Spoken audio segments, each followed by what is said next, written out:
Have you ever thought about what you'd do if a heart attack hit and you were completely alone? It's a scary thought, and unfortunately, it happens more often than we realize.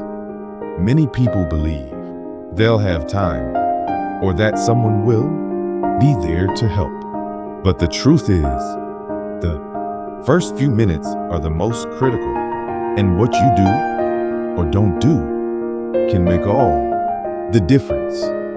The good news is, even if you live alone or spend most of your time by yourself, you can still survive heart attack if you act fast and know exactly what to do.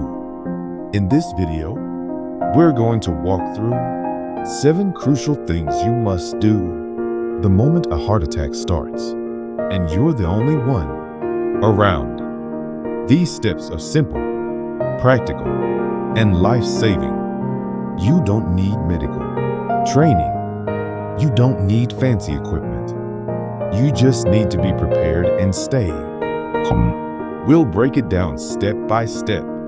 How to recognize the first signs, what to take immediately, how to keep your heart from working too hard, and even what small actions you can take that could give you just enough time to get the help you need. Stay with us until the end, because the last few steps are the ones most people forget, but they might be what actually saves your life.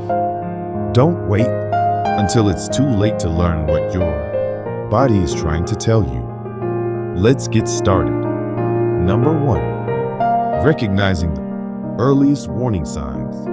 The first and most important step in surviving a heart attack alone is knowing what it feels like, not just in your chest, but in your whole body. Most people expect the dramatic, crushing pain in the chest like you see in movies. But the truth is, real heart attacks often begin with much subtler symptoms, and those early signs can be easy to ignore until it's too late. What you're looking for is a deep, uncomfortable pressure or squeezing sensation in the center of your chest. It might feel like something heavy is sitting on you, or like your chest is slowly being filled with cement. It could also come and go, making you think it's nothing serious. But if it lasts more than a few minutes or keeps coming back, don't second guess it. Other early signs include shortness of breath, even without chest pain. You might feel like you just walked up a hill, even if you're sitting still. Some people feel pain in the arm, shoulder, neck, or jaw. Others get lightheaded, break out in a cold sweat, or feel nauseated and dizzy. And in some cases, especially for older adults or women, the pain may feel more like pressure in the back or stomach than anything in the chest. Let's take an example. Richard, 74, was sitting at his kitchen table when he felt a strange tightness under his collarbone, almost like heartburn. But then he noticed he couldn't take a full breath, and his hands began to sweat. He remembered reading that not all heart attacks start with pain. So instead of brushing it off, he took action. That decision may have saved his life. The body often whispers before it screams. And when it comes to heart attacks, those whispers are your only chance to take action before the damage begins. If you wait for the classic chest-clutching drama, you may already be too late. So next time something feels off, especially if it's a mix of pressure, shortness of breath, or unusual fatigue, stop what you're doing. Don't try to tough it out. Don't tell yourself it's just indigestion. Recognizing the warning signs is your first shot at survival. Treat them. Number 2, calling emergency services immediately. Once you suspect that a heart attack may be starting, the very next thing you must do, without hesitation, is call 911. Do not wait to see if the symptoms go away. Do not try to drive yourself. And do not assume you're overreacting. Calling emergency services is not only the fastest way to get help, it's the most effective thing you can do to stay alive. A heart attack isn't something you walk off. Every minute matters. The longer your heart muscle is deprived of oxygen, the greater the damage. But when you call 911, trained professionals are already preparing while they drive toward you. They're bringing equipment, medication, and the ability to keep you alive if your heart stops on the way to the hospital. What's more, if your symptoms worsen quickly, which they often do, you won't be able to help yourself. That's why trying to drive is one of the most dangerous choices people make. You could lose consciousness, cause an accident, or delay your own care. Let the professionals come to you. Think about what happened to Linda, 78. She felt a strange ache in her left shoulder, followed by a wave of nausea and a cold sweat. She thought about calling her son, but then she remembered a nurse once telling her, if you're alone and might be having a heart attack, call 911 first.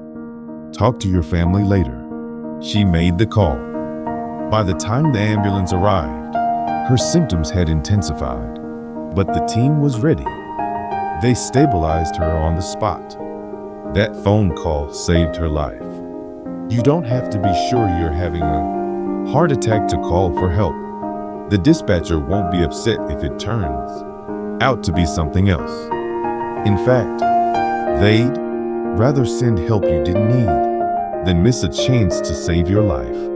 Keep your phone somewhere you can reach it easily, especially if you live alone. If you feel symptoms coming on and can't speak clearly, press the emergency call feature. Some phones have a shortcut to call for help, even when locked. Learn where it is and use it. If you're still watching this video and finding these insights valuable, please comment number 2 below to let me know you're here. And if you haven't subscribed yet, I recommend you subscribe and turn on the bell so you don't miss any videos. Your support helps us continue creating good content to inform and inspire you. Now, let's move forward. Number 3, chewing an aspirin slowly and calmly. After calling emergency services, the next most powerful action you can take is simple. Chew an aspirin. Not swallow, chew, and do it slowly, even if your hands are shaking. If you have access to a standard 325 milligrams aspirin and you're not allergic or on a blood thinner that would make it unsafe, this one step can significantly increase your chance of surviving a heart attack. Aspirin works by thinning the blood. It helps slow or prevent the growth of a blood clot that may be blocking one of your coronary arteries, the very thing causing the heart attack in the first place. By chewing the tablet instead of swallowing it whole, you get it into your system faster. Studies have shown this can buy valuable minutes, sometimes even enough to restore some blood flow before help arrives. It's important not to take aspirin on an empty stomach unless absolutely necessary. But in the event of a heart attack, the risk of clotting far outweighs that concern. Also, don't take coated or delayed release aspirin. If it's all you have, chew it anyway. You want the effects to start as quickly as possible. Let me tell you about Joe, age 72.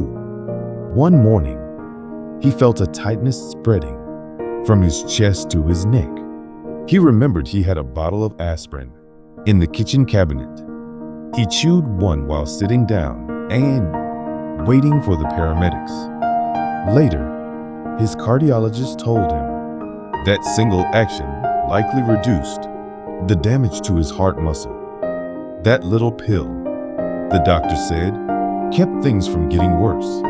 If you live alone, make sure aspirin is easy to access. Store some in a nightstand, your kitchen drawer, or even in your wallet. Make sure it hasn't expired, and tell your loved ones where you keep it, in case they ever need to help you. This small act may seem too simple, but it's grounded in science and practiced by emergency responders around the world. Chewing aspirin during the onset of a heart attack isn't just a tip, it's a proven intervention. And in those critical first minutes, it can be the difference between walking out of the hospital or never making it there at all. Number 4, sitting or lying down to protect your heart. Once you've called for help and taken aspirin, your next job is simple, but absolutely critical. Stop moving. Sit or lie down in the safest, most comfortable position you can. This isn't the time to pace, gather belongings, or unlock doors, unless it's absolutely necessary. Any additional physical effort puts more strain on your heart, which is already struggling to get enough oxygen. Ideally, you want to sit with your back supported, feet flat, and arms resting loosely. This helps reduce your heart's workload while you wait for paramedics. If you feel faint or lightheaded, lie down on your side with your head slightly elevated, and don't try to power through the discomfort. That mindset might have served you well in other parts of life, but in this moment, it's a risk you can't afford.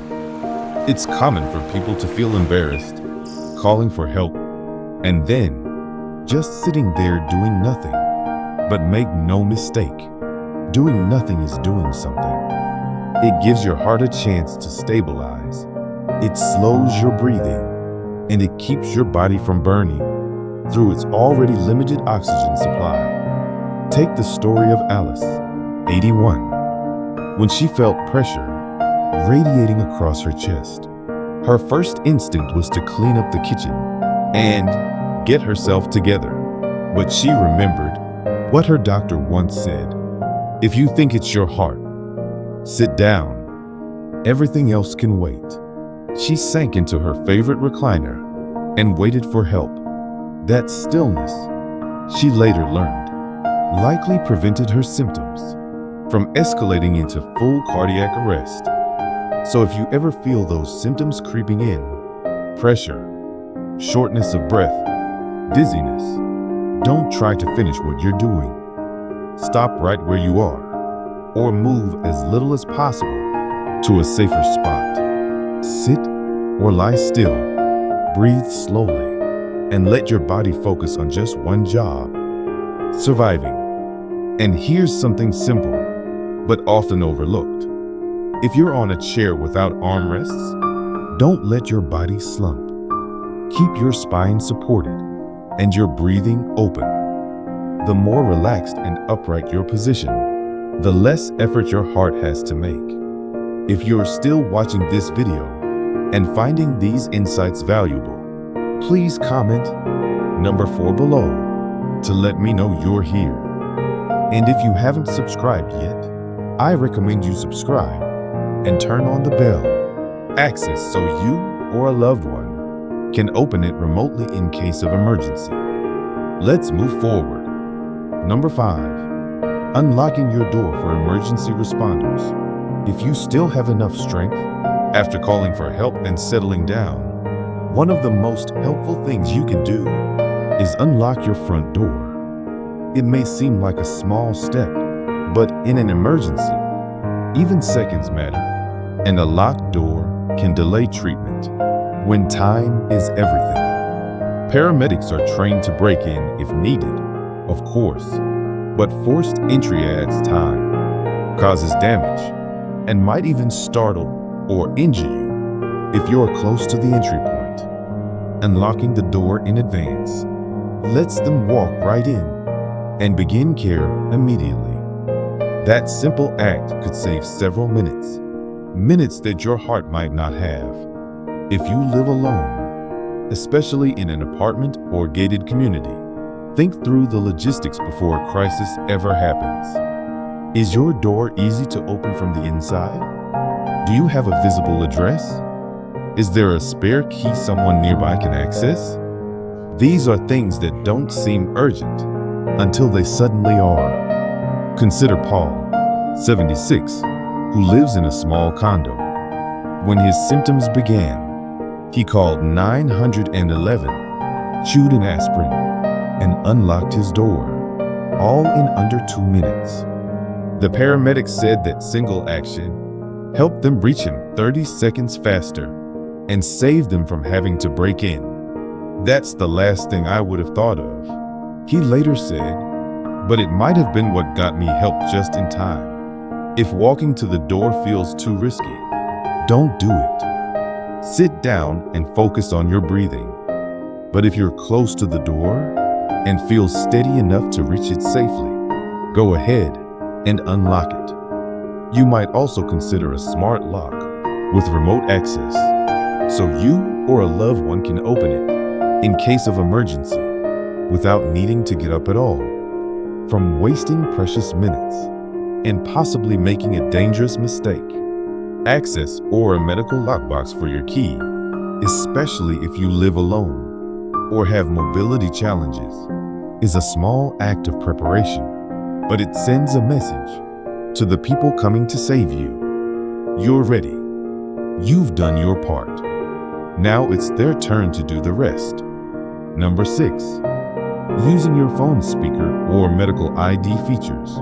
If you're waiting alone during a heart attack, your phone becomes more than just a way to communicate. It becomes your lifeline. And one of the smartest things you can do in that moment is to switch to speakerphone. This lets you talk to emergency responders, hands-free, so you can focus on breathing and staying as calm as possible without having to grip your phone tightly or hold it to your ear. When you're under stress, even holding something up can make it harder to breathe. Using speakerphone not only reduces strain, but it also helps the dispatcher hear you more clearly. If you suddenly become too weak to talk, it lets them listen for clues about your condition, your breathing, your movements, even the tone of your voice. But beyond that, every smartphone now includes something just as critical: your emergency medical ID. On an iPhone, it's accessible even from the lock screen. On Android, there's often a similar feature. It contains vital information: your age, allergies, medications, and existing medical conditions. If you're unconscious when paramedics arrive, this data can save time and help guide their treatment choices. Take Susan, 79. She passed out just minutes before help arrived, but because she had her medical ID set up, the paramedics knew immediately that she was diabetic and allergic to penicillin. That saved them from giving her something that could have made things worse. And they were able to call her daughter using the emergency contact listed right in the phone. Setting up this information takes less than 5 minutes, and it lasts forever. Include your name, birth date, any major conditions, medications you take, allergies, and 1 or 2 emergency contacts. It's not just for tech-savvy folks. It's for anyone who might one day need help when they can't speak for themselves. So if you ever feel those first signs of a heart attack coming on, use your speakerphone, stay connected, and trust the person on the other end. Their calm voice, steady instructions, and constant presence can make the waiting less terrifying. And if something happens before help arrives, your phone might still speak for you when you no longer can. If you're still watching this video and finding these insights valuable, please comment number 6 below to let me know you're here. And if you haven't subscribed yet, I recommend you subscribe and turn on the bell so you don't miss any videos. Your support helps us continue creating good content to inform and inspire you. Now, let's move forward. Number 7, slowing your breath to steady your heart. In the middle of a heart attack, it's easy to feel like panic is taking over. Your chest feels tight, your thoughts race, and every second seems louder than the last. But there's one final tool you still have: your breath. And if you use it well, it can calm your nervous system, just enough to give your heart a better chance at holding steady. Controlled breathing isn't about curing the heart attack. It's about keeping your body from spinning into full-blown shock while help is on.